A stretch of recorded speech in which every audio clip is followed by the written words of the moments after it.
Take back your space. Stop storing old electronics you'll never use again. Recycle your computers, monitors, and televisions for free with eCycle Washington. This free program can be used by households, small businesses, public schools, and other organizations across the state. Drop off unwanted TVs, computers, and monitors at over 300 locations in Washington state for free. Please check for the drop-off location nearest you at eCycleWashington.org. That's one word, eCycleWashington.org, and click on the Where Can I Recycle link. Hey, this is BJ. Thanks for listening to our show's podcast. If you're a fan of all things geeky, you should check out my other podcast, BJ Shea's Geek Nation. We have new episodes every day, and you can check it out at bjgeeknation.com. Your home is going into foreclosure and you feel like a financial wreck. You don't know where to turn for accurate information. I'm bankruptcy attorney Travis Gagne. Let's talk about some legal options. If we work quickly, we can propose a plan to save your home, modify the loan, or in many cases even eliminate your second mortgage.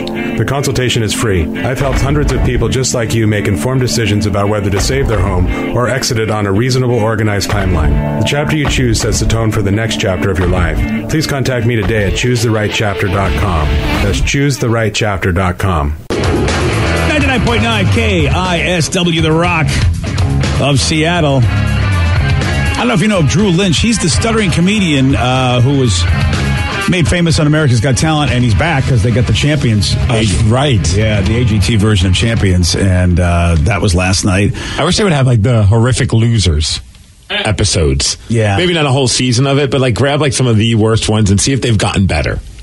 Yeah. No? Probably not, but still doesn't mean it's not enjoyable. Kind of like a web redemption or something from Tosh. Yeah, but for all we know, they're not going to redeem anything. They'll still be terrible. Totally. Yeah. And that could be the whole thing. Still terrible. Yep. See you next year for the still terrible round. Yeah, I'm happy because, look, nowadays it's really tough to make fun of anybody with anything. So somebody with a stutter, at least, you know what, it's okay for him to make fun of himself. And here's a clip from his performance where he talks about that. I love performing. Some people, sometimes they find my stand-up to be a little jarring because I stutter. But I prefer to think that you're getting the joke and also the remix. So even if you hear a joke that's not for you, you can be like, well, I didn't like the lyrics to that one, but it had a good beat. That's awesome. That's pretty great. Yeah. It is always great when you go to see a stand-up comic who maybe has a certain flaw that some people feel uncomfortable about, and they just embrace it, and they make you feel comfortable because they're just finding great humor in whatever it is that they're dealing with. And that is something that we've done as a society. And look, I don't think you should make fun of somebody to the point where, you're really making them miserable. But I think there is a line that we can stay behind where we can kid around with each other that will help us deal with our flaws and realize we can still be accepted with our flaws. And we had a stuttering guy growing up, and people made fun of me for my back. People made fun of him for his stutter, but we were all buddies. We all hung out. It wasn't like we were, really trying to basically exclude a guy and make him feel miserable. What was up with your back? I've always had this curvature of my back ever since I was born. I don't know. And so I didn't even notice. Oh, you didn't even notice? Oh, thanks, man. Yeah, well, yeah. You're welcome for me being oblivious, BJ. Yeah, thanks, man. You've really helped me out. That's been my flaws. I'm oblivious to things. Yeah. And then, I don't know. But now that you pointed it out, BJ, we're going to make fun of you for it. So. Thanks, pal. You're welcome. Well, I know it's because you're friends. You know, and that's what it is. That's right. Quasimodo and Miggs in the morning. Huh? Exactly. Oh, jeez. Yeah, see? Well, I don't even see it. I'm just saying someone with a hunchback. He says he's got a back thing. I've never noticed it. I still don't see it. Yeah, well, you know what? It's so funny to notice the generations because you're like, well, what's the problem? And then the younger folks are like, oh my God, Steve, how could you say that? Look at Danny's. Yeah, Danny. Oh yeah, die over there. It just went from like 1 to a million in like 3 seconds, and it was amazing. It was pretty fast. Find me a safer way to go. I can't think of anyone else that has a curve. I don't think that's a million, but Danny's generation, the millennials, they do. Yeah. Of course, Vicky doesn't care because she's like an old lady in a young person's body. Right. Yeah. I mean, you can't notice it with that shirt, but when you wear T-shirts, you can. But it doesn't look bad. Like I think it looks cute. I think it's an endearing quality. Cute?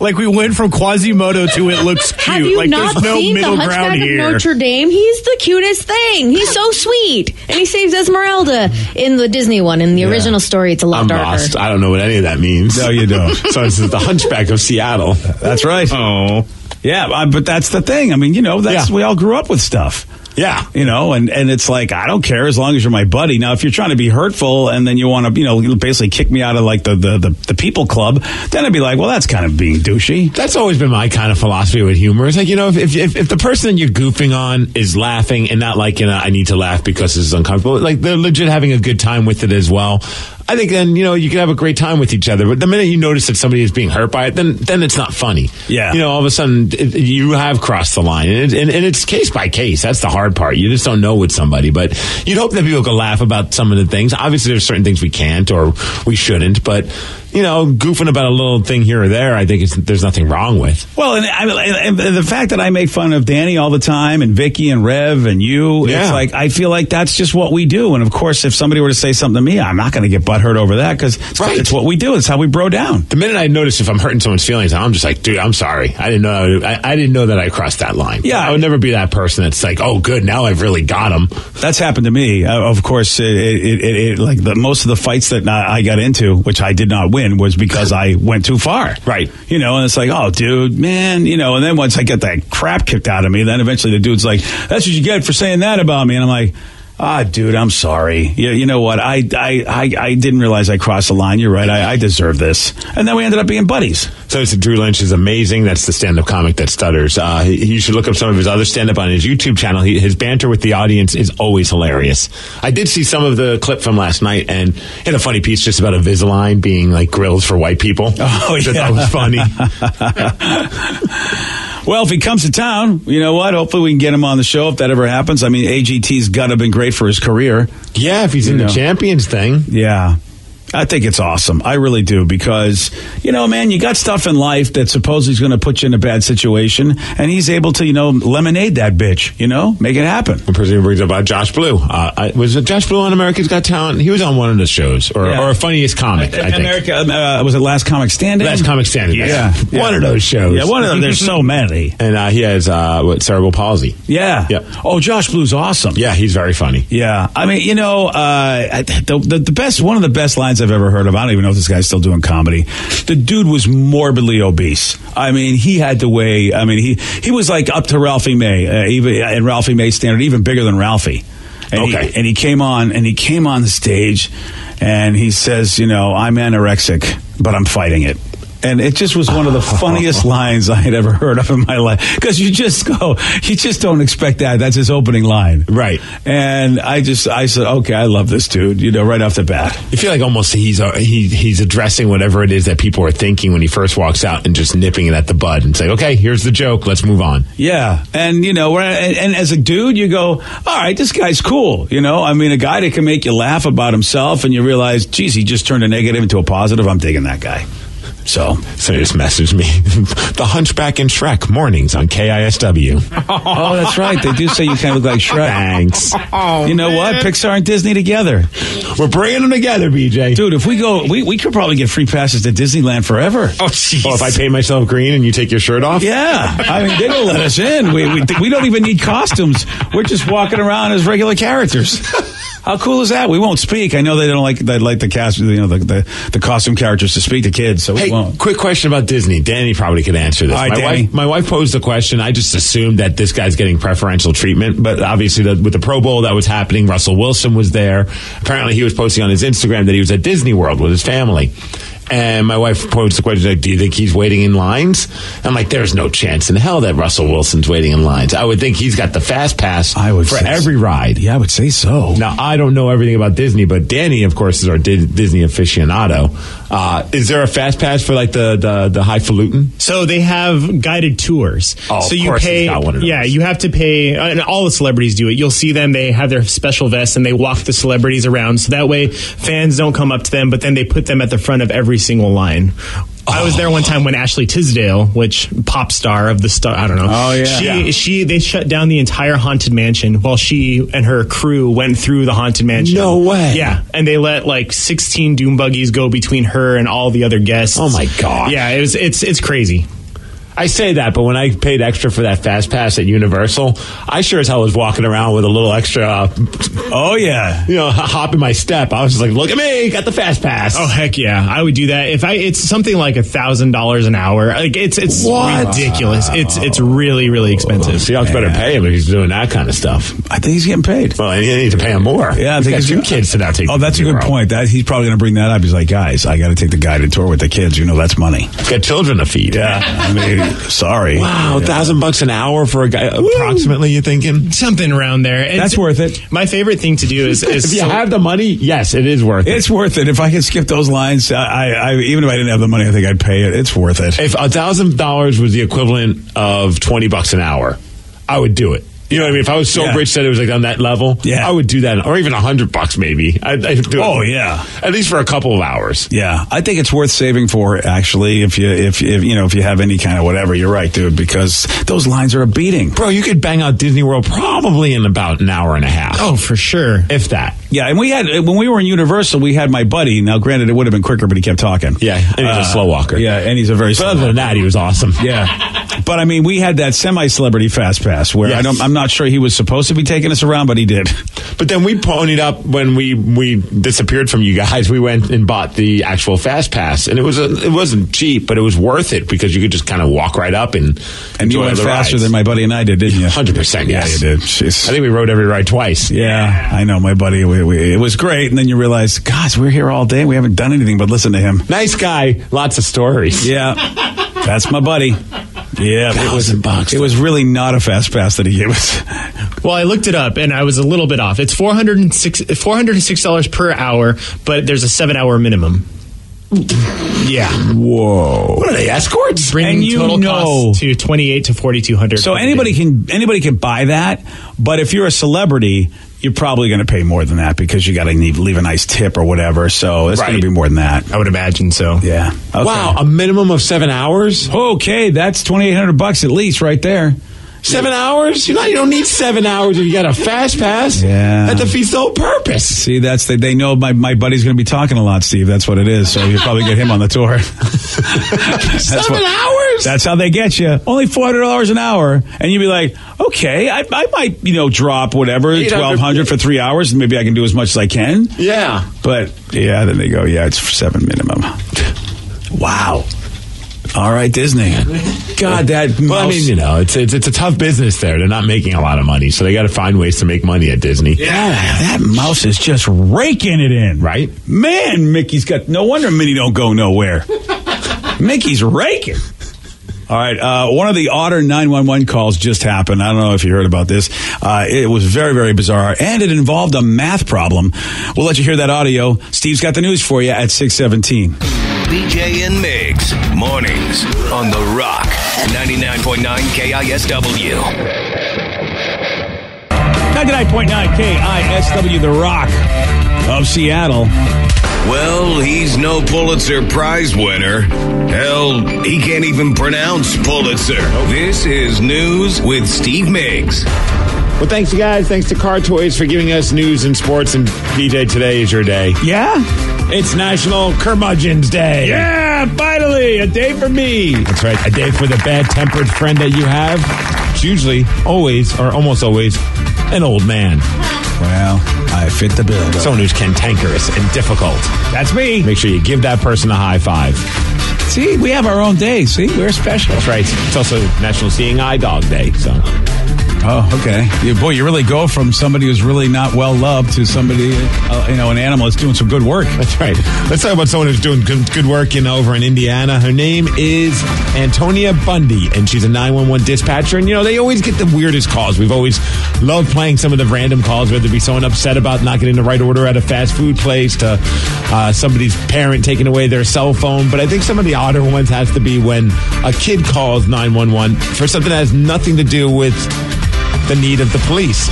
In fact, it has to do with the need of help when it comes to their math. Because that's what happened. This kid called up 911. Is having some issues with his math homework and decided that Antonia might be able to help him out. 911. Hi, I had a really bad day and I don't know. You had a bad day at school? Yeah, I just came to tell you that. Yeah, what happened at school that made you have a bad day? I just have tons of homework. What subjects do you have homework in? Math, and it's so hard. What are you learning in math? What's so difficult? Fractions. You're bad at fractions? Yeah. Is there a problem you want me to help you with? Yeah, what's 3 by 4 plus 1 by 4? Do you have your paperwork in front of you, your homework? Yeah. So if you do 3 over 4. Okay. And then do plus 1 over 4. Okay. So what's 3 plus 1? 4. It would be over 4. So then 4 over 4 is what? 1. Yeah, good job. Thank you. You're welcome. Was that your only problem? Yeah. Okay. I'm sorry for calling you, but I really need help. You're fine. We're always here to help. That's awesome. I got to tell you something. When you're that age, math and fractions, that is an emergency. That age? Yeah. In their 40s. It might even puzzle you. Hell, even in your 30s. I'm looking at Danny. It looked like steam was coming out of his ears because he was just as confused. I could not figure that out for anything. And it's easy. Well, it's easy when you've got 911 to help. But first of all, good for her, because I don't think I could have helped the kid. I would be like, yeah, kid, I'm lost. I bet, kid, unless somebody's got a gun to your head, I can't help you. Sorry. Yeah. Gotta go. Yeah. In fact, even the police sergeant said, hey, I've been in law enforcement for 13 years. I don't know if I've ever heard of this happening. Here's the crazy part. It has happened before. We've even played the audio back in September. There was a kid in Fort Collins also called 911, also because he had issues with math. 911, what's the address of your emergency? Hi, yeah, this is an emergency, but I'm 10 years old and I'm working on my math homework right now, and I can't figure out what 71 divided by 3052 is. 3052? Yeah. I could try to help you. I don't know how to do that off the top of my head either at the moment, so. Okay, thanks. Are you sure it's 71 divided by that, or is it 3052 divided by 71? It's 3052 divided by 71. Okay. Doing it on a calculator, it's 42.98, which you would round up to like 43. Oh, okay. Thank you. Is that all you needed? Yeah. So, there you go. So she had it backwards. That was her problem. She thought she had to divide the bigger number into the small, and that was like, how do you do that? That's why you call 911. They can help figure these things out. Yeah. Actually, that Lafayette Police Department did say our dispatchers never know what the call is going to be. They train for many emergency situations. Homework help is not one that they plan for. We don't recommend 911 homework help, but this dispatcher helped a young boy out and brightened his day. Boy, I don't know if anyone's got a business, but there should be a homework hotline. Homework hotline. Yeah. There used to be back in the day when I was a kid. I remember that. I don't think I had one. Of course, we didn't have phones back in my Or, time. I mean, if you can use your phone to call homework hotline, just pull up the calculator app and avoid calling 911. Oh, yeah. Oh, you assume every kid's fancy with their iPhone. My bad. Speaking of math, I don't know if you were paying attention to the Super Bowl festivities. Of course, it was Media Day yesterday. Lots of weird things happening with all the people that are involved at the Super Bowl. Of course, that's the Patriots and the Rams. Rob Gronkowski, of course, walks away being the star of Media Day, in my opinion, answering questions about him potentially becoming a professional wrestler after he's all done. Oh, yeah. Him talking about how much he loves Stone Cold Steve Austin. Oh, he's a big wrestling fan. His buddy Mojo Rawley is a wrestler, and he's actually gotten in the mix in the past at WrestleMania. Of course, him talking about whether or not he's going to retire. But I bring up math because then he also talked about his favorite number, which, as we all know, is number 69. Yeah. And there was a reporter that asked him about his love for the number of 69, and it led to a fun math equation. Actually got some questions from a first grade class. This is from Allison, and this is in Mrs. Thompson. Hi, Allison. In Mrs. Thompson's first grade class. She says, Rob, you're my favorite football player in the world. Why do you think the number 69 is so funny all the time? Because it just is. Yeah. And you just got to play it off right. And if you don't, it's not funny. Yeah. What class does she have? What class does she teach? No, she's a first grader. All right. Well, there's some numbers out there. A little math problem. What's 6 times 9 plus 6 plus 9? 6 times 9 plus 6 plus 9. 6 times 9. All right, 54. Plus 6 is 60. Plus, it's 69. In fact, it took a couple of minutes, but that reporter figured out what Rob was talking about. Hey, Rob, quick follow-up. It's 69. The Yes, answer. you got it. Wow. That was finally good. figured it out. Took me a while. Good thing Mrs. Thompson's a teacher. I came back and I figured it out. It's 69. Yeah, it took me a while, too. I didn't know that. In fact, the internet blew up. People are like, my mind is blown. 6 times 9 plus 6 plus 9 is 69. Ah, isn't that wonderful? It's great when the stars align like that. Rob Gronkowski was also asked about Chick-fil-A because, that they're in the news because at the Atlanta Stadium, they have a Chick-fil-A because, they have college football games there. Right. But because the Super Bowl's on a Sunday, that Chick-fil-A vendor stand is going to be closed. Yeah. And here's Rob Gronkowski talking to a reporter about that and also mentioning what his favorite Chick-fil-A menu items are. Do you think that Chick-fil-A should make an exception and keep it open on Super Bowl Sunday since it's at Mercedes-Benz? Yeah, why not? Feed people their chicken. The Chick-fil-A sandwich, with the pickle. And it's a good day, so I'm getting an Oreo milkshake. Never thought about having an Oreo milkshake at Chick-fil-A. Right? He works out so much he can have whatever he wants. Do whatever he wants. I know. Now, if you're wondering who's going to win the Super Bowl, according to Madden, every year they do a simulated Super Bowl, and they're pretty accurate. 10 out of the last 15 years. Hell, unfortunately, the season that the Seahawks lost to the Patriots, they nailed it, 28-24. Last year, they got it wrong with the Patriots beating. They said the Patriots were going to beat the Eagles 24-20, but of course the Eagles won. This year, who's winning? They say that the Patriots are going to go up 17-3 at the half, Joe. And then they're going to lose and fall apart and lose 30-27. Whoa. So there you go. All right. As far as weather, 52 degrees and sun. And thank you to Rob Gronkowski for that math equation. Yeah, boy, because they're always in the news, because they're always in the mix, Gronkowski has just become very famous, on a very famous team. That guy can go wherever he wants, does whatever he wants, man. And he might wrestle. Oh, yeah, he's always joked about it. I don't know if he's going to. Especially since his body is so beat up. But, he'll probably be involved some way, shape, or form with the WWE. I wouldn't be surprised. Yeah. A quick update, I forgot. According to our friend Rucky, who's the mascot. Oh, the mascot for the Seawolves, yeah. They won their home opener. Oh, nice. It's Sunday, right? Yep. And he did get a championship ring. He got a ring? Yep, Rucky. God, that's awesome, dude. He says, yep, Rucky got a championship ring from last year's championship season and a championship belt. Coming to CBJ and Big Show soon. Dude, that's awesome. Got a belt as well? I didn't know they gave you a belt. Oh, that's fantastic. Man, that rugby, man, they know how to dress their people up. Championship belt and a championship ring. That's pretty cool. Hell yeah. That's very, very cool. Man. Go Seawolves, man. Oh, there it is. There's the championship belt. Wow. That's sweet. Oh, and there's Rucky. Just hanging out. Rucky the whale. Yes. Yeah. The killer whale. Oh, nice. All right, I don't know if you heard this. The Huffington Post just published a list of the top easy ways that you could become more likable. Yesterday, we talked about how you could make a bad first impression. Don't do it. Right. And now we got likable stuff. I want you to pay attention. Obviously, they gave us this list to say these are the things that could be more likable, but these also seem like the list of things that would make you seem like a serial killer. Oh. Okay. Okay, because some of these things just sound creepy. All right. First one, show your palms. Yeah, they're talking about basically shaking hands because of that evolutionary behavior that shows that you have no weapons in your hands. Oh, it's just like stick out your hands in front of you and just be like, look at my palms. Look, no hair on them. Yeah. Yeah, that's a good thing there. No hair on your palms, so I know you're not that guy. Yeah, it'd be so weird if you walked up to someone and be like... I think that's what the handshake is supposed to mean. Right. It's like, it's interesting. I wonder when people speak, because they do. I see a lot of people open their hands and do a lot of palm showing. I never realized it. I just thought they were doing something with their hands, but maybe that's part of making people feel good on that evolutionary style. Talk to the hand. Talk to the hand. It shows that you have no weapon in your hand. Yeah. Yep. Use their name. Well, we know that. People love hearing their own name. That's a struggle, man. I got to be better at that. And I know that they say the best way to do it is just to keep repeating their name, but that sounds so weird if you just kept talking like, oh, yeah, Vicky, nice to meet you. And, oh, this is a great day, Vicky. How's things going, Vicky?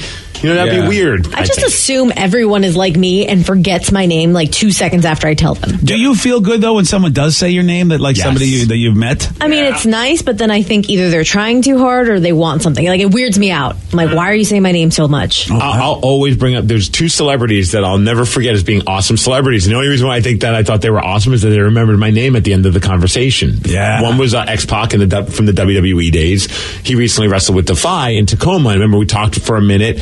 I walked away later on, and I said, "Hey, how's things going? Good." Blah blah blah. He's like, "Yeah, Steve, thanks for asking." I was like, "Oh my god, you remember her name?"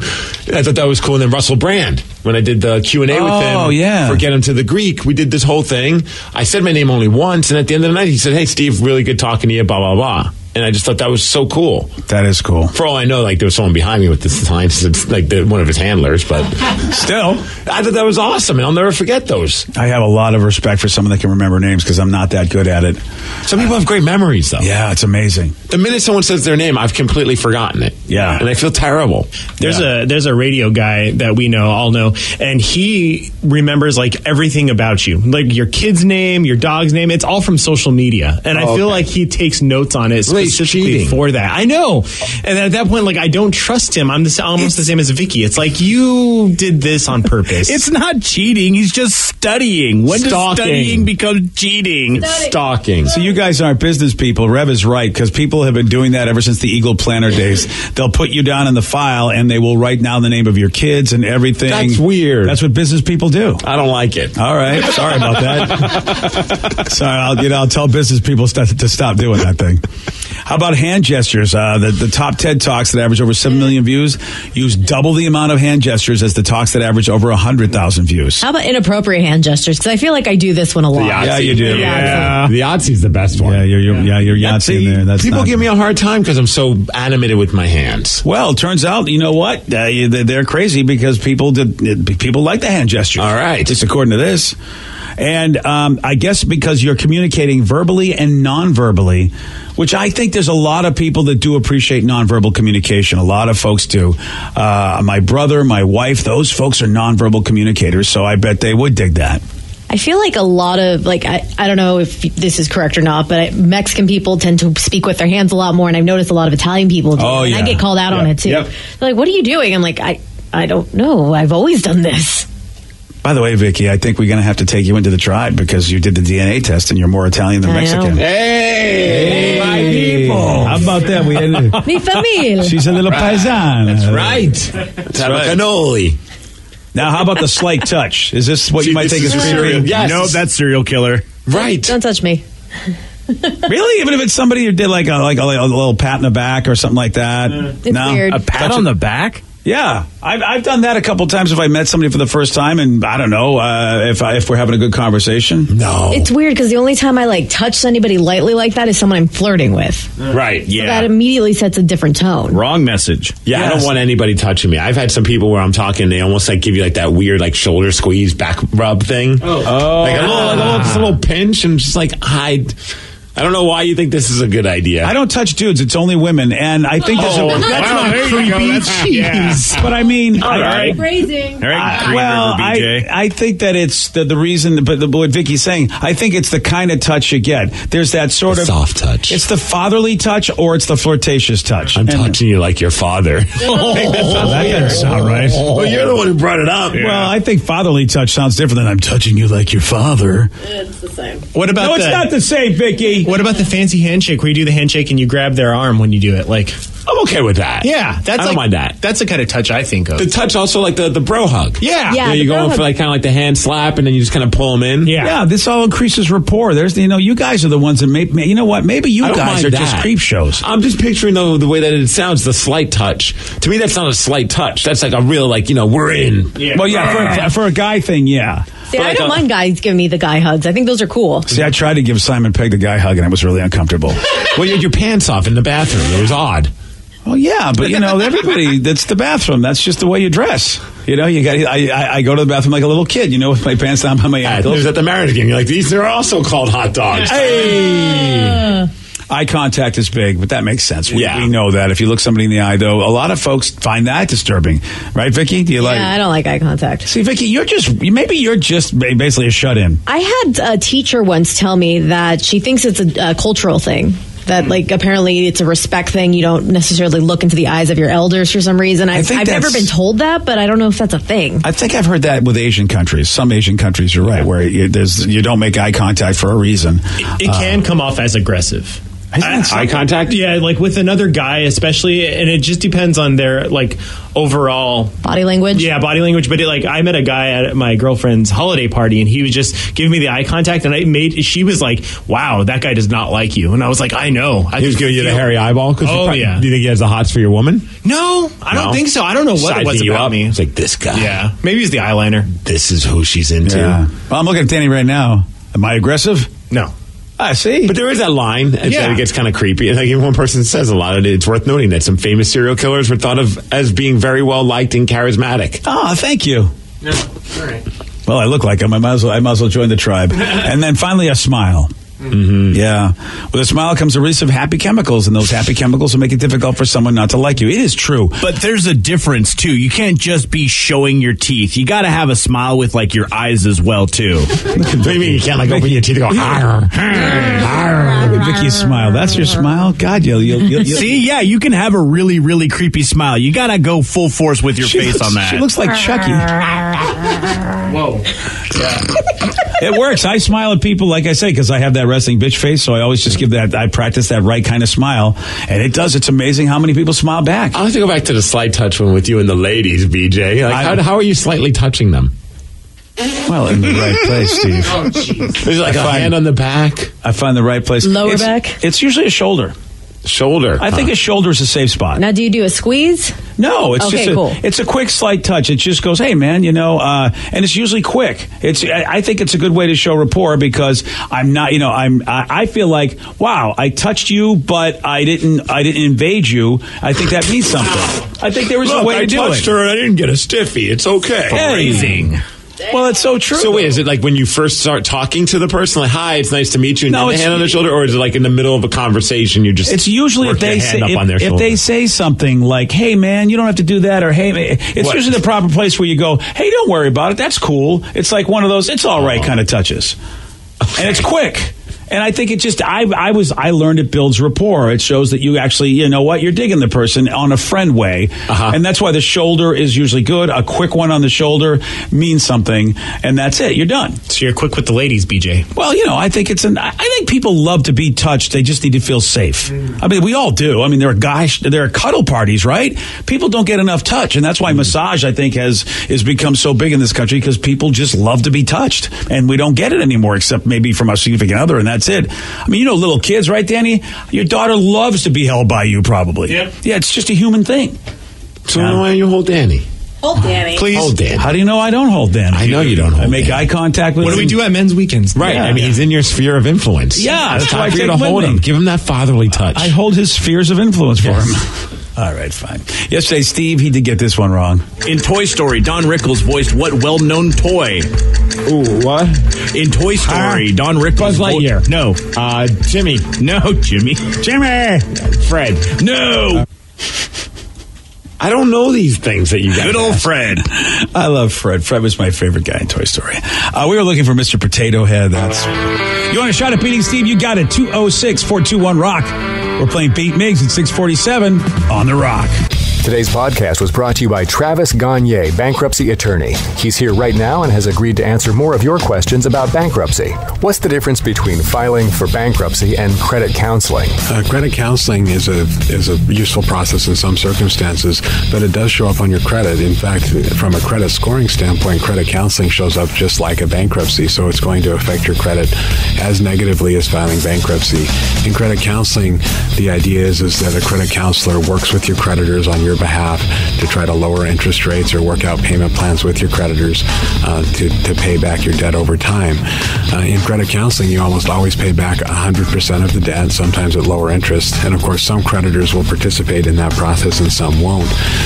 So you're usually left with kind of a mixed result with credit counseling and, of course, a high payment. Thanks, Travis. If you have more questions about bankruptcy, you can reach out to Travis anytime at choosetherightchapter.com. That's choosetherightchapter.com. Thanks for listening. I'm Erin Ryan, political commentator, comedy writer, and host of Crooked Media's Hysteria. And I'm co-host Alyssa Mastromonaco, former White House Deputy Chief of Staff for President Obama. Each week on Hysteria, we are joined by a team of hilariously opinionated ladies to discuss the headlines from the serious to the absurd. We cover everything from reproductive rights to rom-coms and break down the political news of the week and cultural stories that affect women's lives. New episodes of Hysteria drop every Thursday. Listen on Odyssey, Apple Podcasts, or wherever you get your podcasts.